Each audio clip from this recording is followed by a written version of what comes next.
All right, getting into the final game of the night. Caster 1v1s with them casting their own games. That is actually really hard.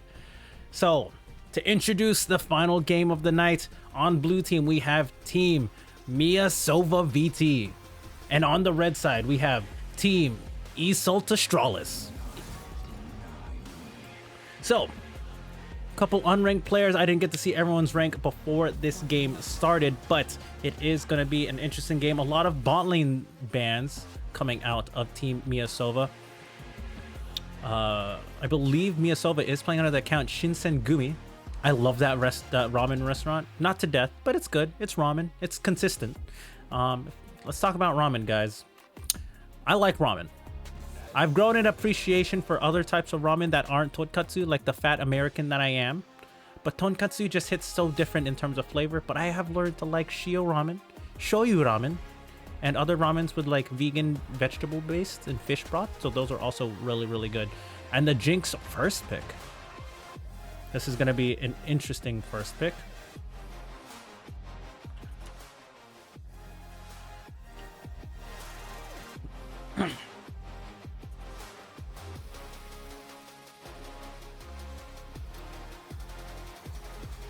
Yeah, but we're about to find out but it looks like the bot lane is going to be the priority for both of these teams.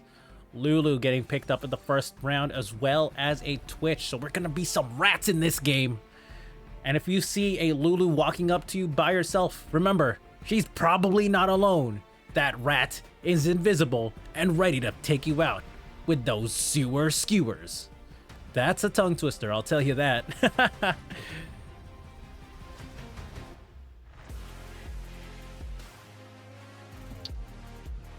But let's see, Thresh and Jinx, again, both these teams prioritizing their bot lane, not much. Jinx, not much of a lane threat, so this Thresh is going to be having a hard time trying to get kills for the team, especially with the Lulu support. But the Poppy jungle, that is going to be very interesting to watch. Playing a ranked game in my mid-fed LeBlanc. LeBlanc is 16-1. It's okay, we've all done that before. It's okay. Not a good feeling to be either the feeder nor the person on the team who's feeding, but it is what it is. I wish you the best of luck for the rest of your games. Holy devil. The game is 22 minutes. Yep, sounds about right. Feeling like season 4 up in here. But the Poppy pick, most likely going to be Poppy jungle. Poppy has moved out of top lane into jungle recently with the recent changes. And Tom Kench, that's probably going to be a top lane pickup. So that's going to be a somewhat tanky percent damage top laner. So Tom Kench is going to be an interesting pickup. So bot lane picked up both with different positional tanks. Pathetic. That's talent. Pathetic.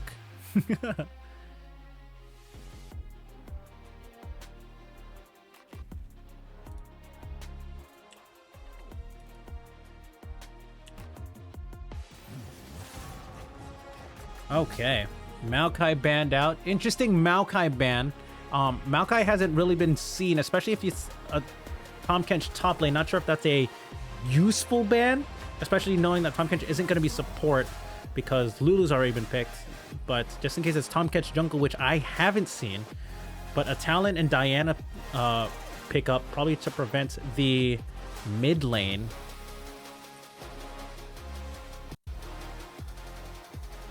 So let's see, the positions left for Team MiaSova on the blue side is going to be their solo laners. Meanwhile, it's probably going to be a jungle and a mid lane pickup for IseultAstralis.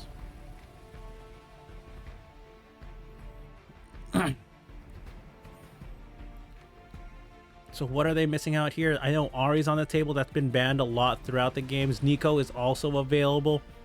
An Ivern pickup. Is this actually an Ivern jungle, or will we see something similar to Team Fufuyu in an Ivern top lane? We'll find out.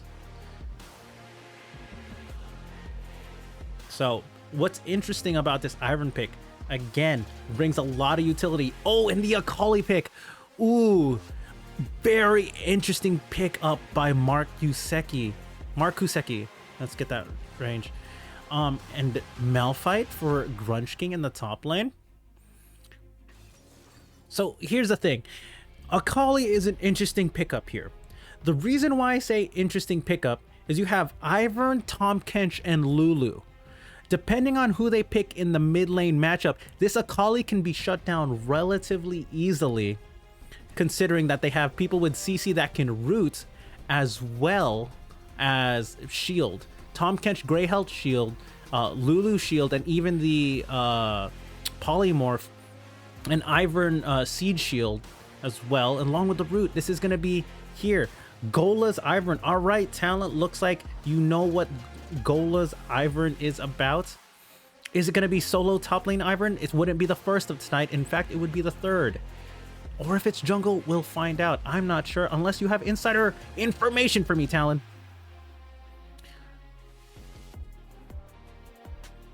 But with that said, this Akali pickup is what's probably going to be interesting for me, because they have to get this Akali rolling. If they don't get this Akali rolling, they're going to be lacking in damage throughout all of mid game, because Jinx is just not good until at least 2 items, at least. And I'm not expecting this Thresh Jinx to pick up unless the Poppy starts ganking bot lane. So now that we've finished Champ Select, we're going to go ahead and go to the analysis part. Right.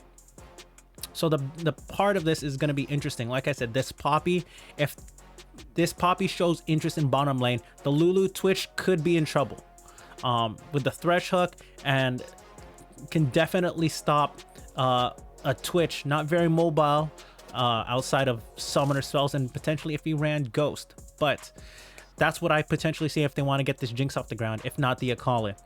Meanwhile, top lane, Malphite versus Tahm Kench. Capybara Harmony, thank you for the follow. And Andromeda, I'm not sorry I saw that earlier, but thank you for the follow as well. But the interesting thing about the Akali, if they don't get it ahead, because Malphite versus Tahm Kench, I'm not expecting much early aggression out of this Malphite. If anything, Tahm Kench will win that matchup if it is the top lane Tahm Kench. I could be incorrect about that, so let's get that out of the way.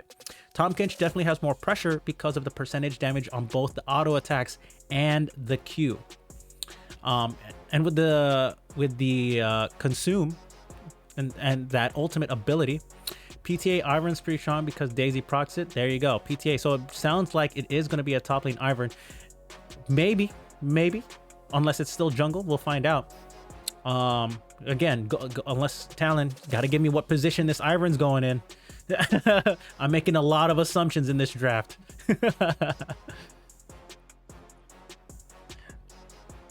But with that said, what's going to be interesting? Akali versus Cassiopeia. The range is going to be interesting. Akali is in full range of Cassiopeia, but if she dodges that ultimate, the glare that stuns you into stone by Cassiopeia, Akali can definitely have that edge in a 1v1, but that's asking for a lot. League of Legends is not a 1v1 game. Gola jungle, so it is going to be jungle Ivern, top lane Tahm Kench. Thank you for that, Talon. I appreciate that clarification. But yeah, it's going to be not much of the top lane. Even with jungler attention, they're 2 tanks. If there's any jungler attention, it's probably going to be the Ivern going supporting that Tahm Kench. I don't see the Poppy going to the top. First time I don't ban Caitlyn as ADC, I get matched against Caitlyn Lux. Ooh, holy Diablo. Ooh, unfortunate. That's like a season 6 picks right there. Caitlyn Lux, not Caitlyn Morgana. All right, but bot lane again. Jinx, Thresh, not necessarily the best. Can land a little bit of poke with the zap and the death sentence, but not expecting too much, especially with the Lulu, unless they get, you know, they get too little antsy and get the turret dive. So, oh, they banned more. There you go. All right, going into the next game. Hopefully this loads up. No little bugs. Neela Soraka. Ooh. No, that's fine. I think you'll be okay.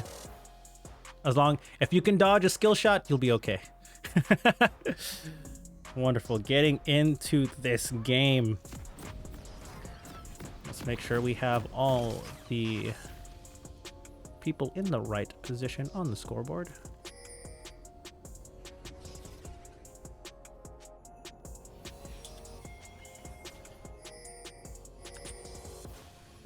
All right, to introduce the teams, we have Grunge King in the top lane, Shinsen Gumi, Poppy Jungle, Markuseki, Akali mid, So Hard to Pick, Jinx AD carry, and Durkee on Thresh support. Meanwhile, on the red team, we have Comfy Dog, Tom Kench top lane, Gola, Jungle Ivern, Laser Sharks, Cassiopeia mid, Sids, I believe it's Sids Twitch AD carry, and Andrex. I'm not sure. Andrex Meta? Andre? I don't know. I'm just going to call him Meta. Meta? I don't know. I don't want... That's a hard one. But yes, going into this game, lots of pings. The blue team... Oh, let's stop the music. We don't need music anymore where we're going. But yeah, they tried to go for a little cheeky invade. They did put the ward down, so they know exactly where it is going to be. Because the jungle is spawning in the next few seconds. But yeah, so hard to pick. Managed to pick the hard choice of Jinx.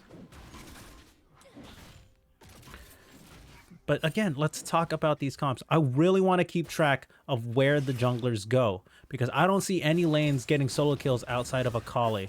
Pre-6 or even pre-9. To be honest with you, to be completely honest with you. If everyone plays their role and knows where their strengths are, everyone's strengths are pretty much canceled by something else or just by champions. Or not their strength, knows where their weaknesses are.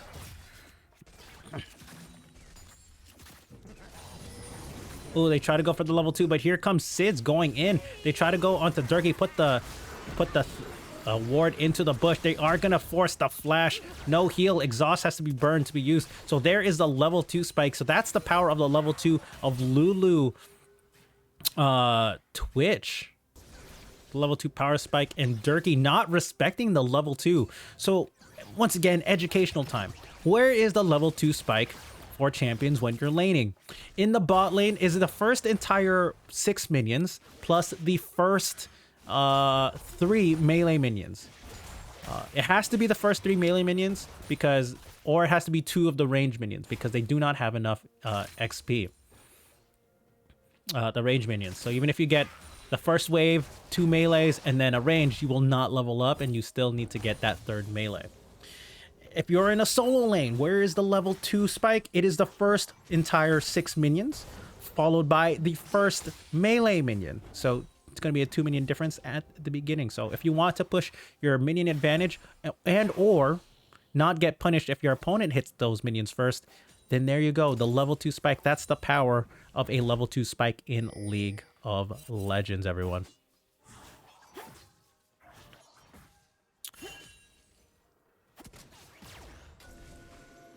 But yeah, Durkee getting an early control ward to clear that ward. Very interesting choice. 75 gold for a trade of about 25 to... Yeah, 25 actually. But here comes Markuseki actually dashing in. Baiting it out is Laser Sharks. Ivern is there in the pocket using the basketball skin. Trying to shoot his shot. But Gola not being able to pick up much here. Tries to throw out the root. Isn't going to get much here. Again, Markuseki, but here comes Shinsen Gumi, pins to the wall, coming for the thing. Gola has to burn flash over the wall to safety. Great timing by Shinsen Gumi. Gola there just wasting a lot of time. Even if you did get the root, not sure if you would have enough kill potential, not being level 6 on the Cassiopeia. Markuseki still had the flash, so not the most ideal time, and then Gola still had to burn the flash, unfortunately. So there is the early jungle interaction, but so far only a use of a single flash and not much else.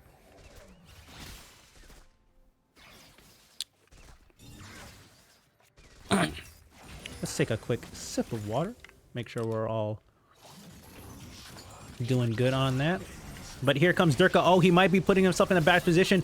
Does go forward. Doesn't have the summoner spells. Flays them backwards. But Sids flashes forward. And there is a flash forward by the Lulu. They are going to put the Ignite on the Jinx. Are they going to get the kill on the Durkee? The auto attack. Jinx is trying to get the counter kill. But there is the heal steal by Sids. And there is the shield once again from the Ivern in the back pocket. First blood going over to Sids. Double kill going to Sids. Or Sides, I should say. I could be saying this all wrong. Sides. I'm going to go with Sides. Double kill for Sides. 2-0-0. And Durkee just not respecting it. But here comes Shin Sengumi. Gets the pin, the Q, and the single individual kill on the bot lane. Ivern still in the pocket, so Sides not going to fall. We're going to do that. We can do that. Make sure everything's up. But oh, here comes a flash. That flash does dodge out the ultimate 2 part of the Akali. So again, like I said earlier, the Akali is the one who has the 1v1 potential in that mid lane.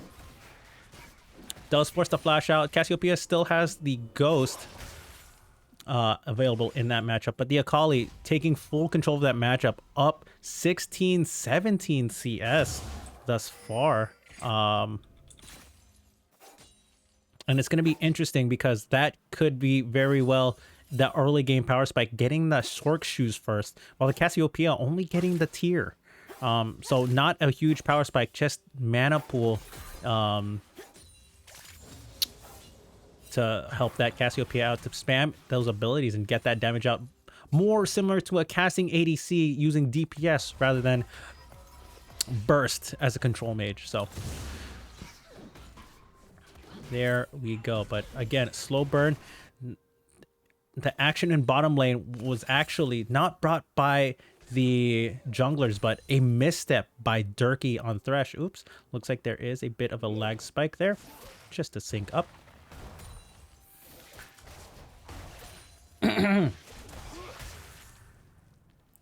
But Grunge King, tanks being tanks. But here's the kill pressure difference. Grunge King, not farming to the best of their ability, is already down about 30 CS, 26 to be in fact.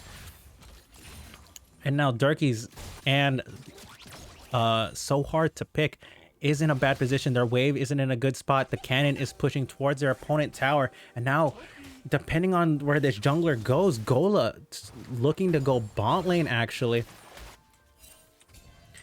Is in the pocket, is ready. They know the wave isn't in a good position quite yet, so they want to get this kill and continue to push their Twitch forward. Markuseki just continue to do his thing, push the waves in. So right now, the gold difference is about 1,000, but that's mostly attributed to not only just the double kill, but mostly 700 of that gold is going to be that 80 carry difference on that double kill first blood. The CS difference between mid and top, not too differential, but oh my, there is Gola getting caught out, getting pinned to the wall by Shin Sengumi. The zap is going to land. Shin Sengumi is going to pick that up, and now they're going to look for the Twitch, the exhaust, the whiff on the hook, but there's going to be more. Shin Sengumi might fall on Andrex, going to get that one, and Side's going to pick up the second, and here comes the support 1v1. Durkee is going to go, but there goes Andrex. Gonna pick up that double kill for themselves. This Twitch being an absolute monster. And there goes Akali. Misses it, flash forward, uses Q, ult 1, auto attack, ignite, and auto ult 2 to escape from tower range. Markuseki just getting that solo kill. And that's what I was looking for from this Akali this game. And here comes the other 1v1 potential, which I called from the Tahm Kench. Already used the ultimate to bring his opponent back. Not going to get much else from that. Doesn't have any offensive summoner spells, just a teleport and a ghost. But yeah, let's go. Twitch lived far too long. Exactly, Megu. But just going on with that Twitch, despite having the coal, just got to free fire for so long. The hook going wide by Durkee, sorry, was the difference there. If that Thresh hook lands, that is a free 2-for-0 where that Twitch and Lulu die. especially with the reset ability passive from Jinx. But Twitch, who cares if you get a reset if my ultimate can shred through all three of you? That's what Sides is telling me. Just from this gameplay. 3-1-2 on this Twitch. That Thresh is nervous or something. There's been 3 hooks since I joined. They all missed. Maybe, I think maybe unranked there might be a difference. A little bit too straightforward, but Durkee also going forward and missing another hook. Sides going again, going the rat-a-tat-tat-tat. And gonna burst down. So hard to pick on this Jinx. This Twitch is absolutely popping off. 4-1-2. And already having that 1 item spike and about to be 2. Doesn't even have boots yet. That Bork first build. Durkee's getting chased down. Sid is not gonna get hooked. A shield by Andrex. And that's gonna be another kill for Sides in the bottom lane. This Twitch is gonna be hard to deal with. Because especially the only way I see this going down is if this Malphite and the Poppy and the Akali jump on top of this Twitch. With Lulu shields, Tahm Kench, and Ivern, and even the Cassiopeia in front of this Twitch, it's going to be real difficult for this Twitch to go down. And this Sides is just in a great spot for the rest of the game. Markuseki looking for it, but doesn't have the ultimate ability. Isn't looking for a 1v1, just for a simple trade of HP. Comfy Dog picking up a nice little turret plate for themselves. But here is Gola trying to look for something in the mid lane. There is a Shuriken being used. Are they going to go in? They go trying to trade for it. The ultimate still isn't ready for Akali. So still playing it safe, not looking for the all-in quite yet. But yes, this 3k gold difference. Let's look at the gold once more. This 3k is coming 2k from just the 80 carry difference. And the rest is just CS difference from the top lane. And I guess the jungle, 700. Oh, support, sorry, not jungle. So, what's the game plan now? The first dragon was taken by Gola and the bot lane with their advantage a little bit earlier. So they have a dragon coming up in 3 minutes. That was taken about a minute and a half ago. And the thing is, now, they can play for almost every dragon, but here comes Shinsengumi. Doesn't actually get it. Polymorphs at the perfect time. There was no tackle, but the knockup into the hook is going to be enough for now. But the Hugify onto the Twitch is going to be absolutely living up to its name. Huge. Sides just going to walk away invisible. Flash by Andrex to get it, but nice death sentence. And there is Markuseki. Markuseki. Sorry. Markuseki there to clean up the Lulu, but the shutdown on Twitch is still active. That is now what we are worried about. This Twitch getting another kill, and despite his support dying, that is going to be huge for not giving up that shutdown gold.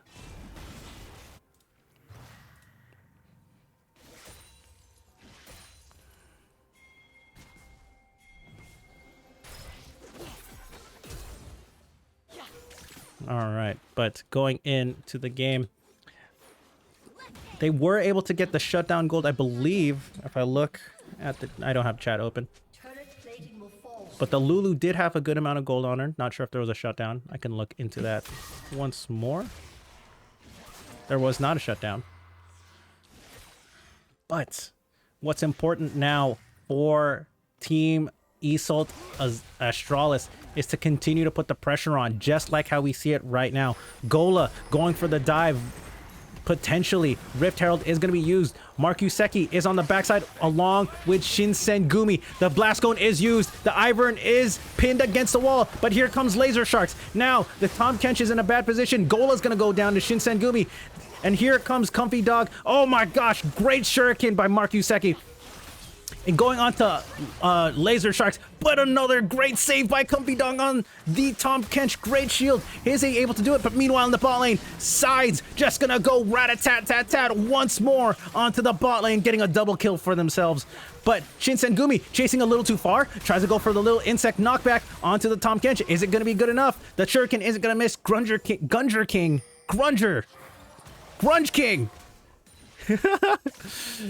Grunge King does not have any more mana. There's not much follow-up there. But here comes Markuseki. does not have any more, especially not with the ultimate. They aren't able to kill this Tom Kench. So going back to this Akali pick, that Tom Kench was nigh unkillable with just the tanks and the Akali. They were able to get the one squishy in that Ivern, right?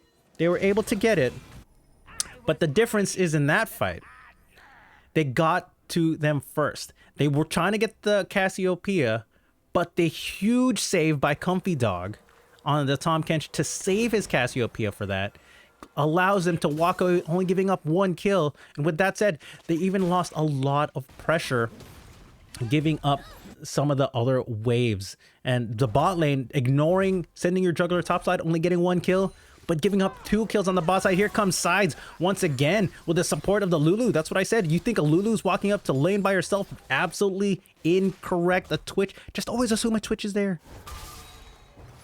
But here comes Comfy Dog. Does have the Heart Seal already at 140 stacks this early in the game. So that's going to be really useful there, because in a tank versus tank battle, Heartsteel is just going to get so many stacks.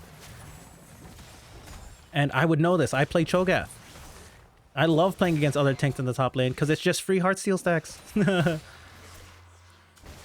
yeah, it is going to be another dragon fight. That's going to be a Hextech dragon. That's going to be the second of the game for their team. 16 minutes in.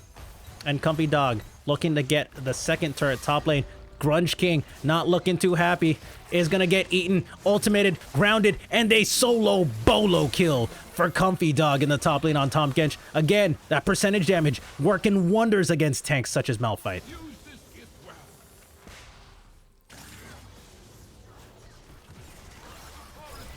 But here comes and here's an issue that Team MiaSova has. They don't have wave clear.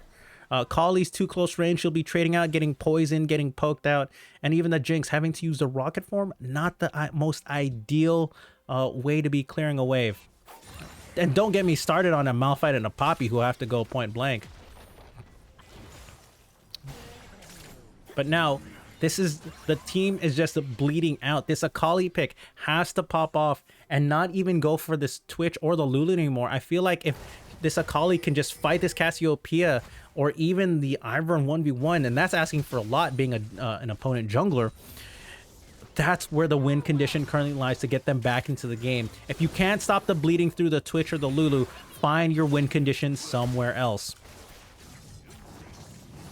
So here's the bot lane. Are we going to see an unstoppable force? We are only going to catch the Lulu and the Twitch. The Hugify is going to be used on themselves, but Sides going to go in. The Akali, are they going to able to find it? There's a huge shutdown. 1000k gold. I should be using Teamfight View. And there is Shinsengumi being able to knock away the Tom Kench, but is it going to be enough? Grunge King try to get the kill onto this Ivern, but isn't going to be enough. Too many shields, too little damage coming out from the Malphite, and Gola and Andrex gonna just walk away with just enough HP and give each other a thumbs up with their emotes.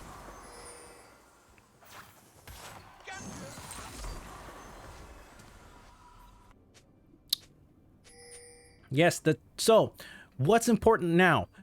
They did the more straightforward approach. Instead of that Akali killing, let's say, the Cassiopeia or the Ivern, they managed to actually get the Twitch this time. So that was 1,000 gold in the pockets of this Akali now. And if you can see in the top of your screen, it might be very small, it's especially small on my screen, and I'm like right in front of it. There is bounty gold to play for. Turret gold, dragon, anything. So if they are able to get that, they'll be in a better position. But being down 8,000 gold at 19 minutes, not ideal, of course, by any means. But let's look at the items. What does this Twitch have now? He has the Gwynsus, he has the Bork, and he has Noon Quiver, and along with level 2 boots, the Berserker Greaves, of course. 10, 3, and 2, that's who we need to watch out in this game. So now, the spotlight not only just comes down to Mark Yuseki on this Akali to be able to either take down this Twitch or one of the other squishies, but it's going to be up to Durkee to be able to land a hook on that Twitch, if at all anyone, and able to get some opportunities made for their team. So, and in that fight, Grunge King actually did use the Unstoppable Force, the ultimate, on the Malphite to engage. But again, because that Twitch was invisible, managed to only get the one Lulu, who used the Hugify on herself. If she used the Hugify on the Twitch, that might have been better. Use the buffs on that as well. Having the which item is this? The Shurelya's along with the Chalice of Blessing. You know, not much empowerment other than the regular buffs you get from it. But looks like top lane is going to collapse upon themselves. But a pin coming out from Shinsengumi. Comfy Dog does have the full gray health bar and the Lulu Hugify to keep himself safe. But in the meanwhile, it's all just a ploy.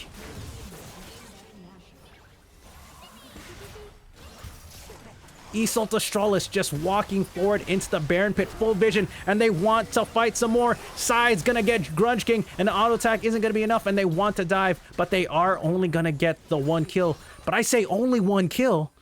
Oh, definitely there's gonna be more, because with that Baron buff, they're gonna be taking this inner turret already, but potentially with the health bars, they're gonna look for the inhibitor turret as well.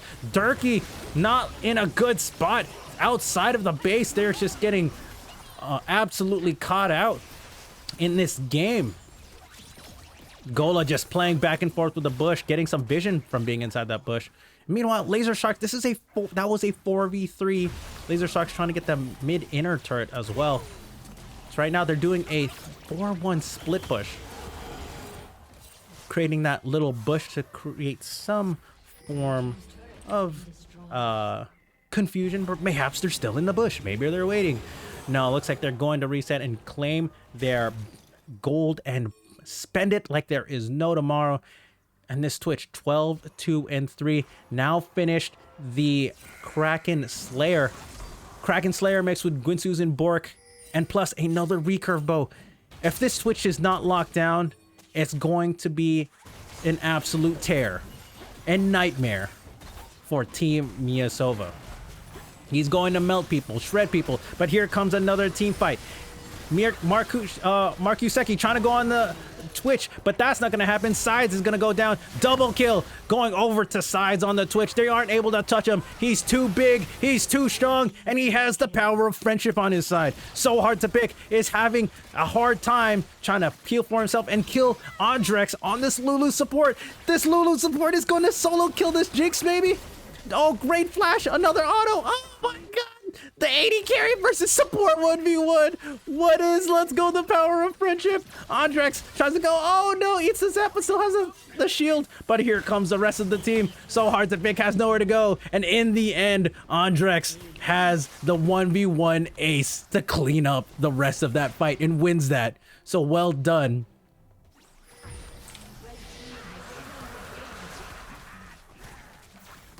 With this game, 15 kill difference and a nearly 15,000 gold lead.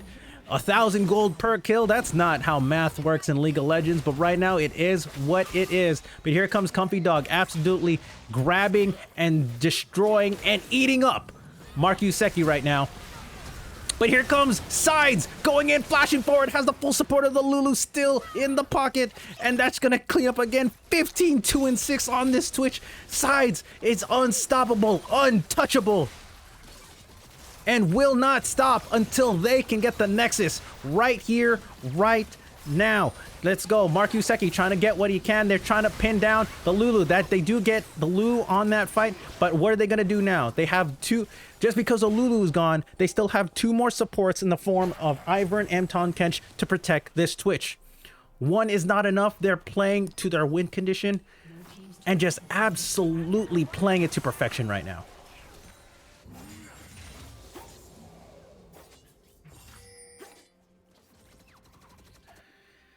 So now, a bit of respite in the game. Reminds me of the old Protect the Kog'Maw comps. Exactly, Megu. Old hyper carry builds, Tristana season 5? No, season 4. Vayne season 2. Graves season 1. What else was there? Jinx season 5. Tristana again, season 6. Kog'Maw seasons 4. What was that? Season 5 as well. That's how it's going back to. And you know, us AD carry players, we're okay with that. Put the game in our hands because that's what we love. But aside that, going back to the game, near 14,500 gold lead. The next dragon is up in 3 minutes. Baron is on the table in 1.5.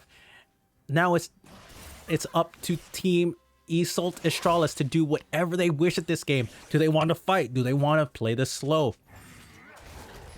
At this point, they have full control, and until they absolutely flub it, walking in 1 by 1 and throw the game, I don't see how Team IseultAstralis will be losing this game. Mia top player, I don't like that. Damn, imagine being able to one-shot an AD carry being 0-4 top laner. That was me. I was both the top laner and the AD carry. But here comes a potential team fight. Mark Yuseki trying to go in, actually gets the Cassiopeia ultimate, so that might be a game changer, but they have to find the Twitch. Where is the Twitch? Size is in the middle. Look for it at the bottom of your screen. Tom Kench doesn't get the knockup. Size waiting, buying his time. They're like, where's the Twitch? And he's gonna pop open. Rat-a-tat-tat-tat. And the unstoppable force is gonna do much. And the save by Comfy Dog on the Tom Kench. Sides going absolutely monstrous for a pentakill in the final game of the night. Wow! Sides going and playing absolutely out of their mind. GG to the winner of this game, Team IseultAstralis.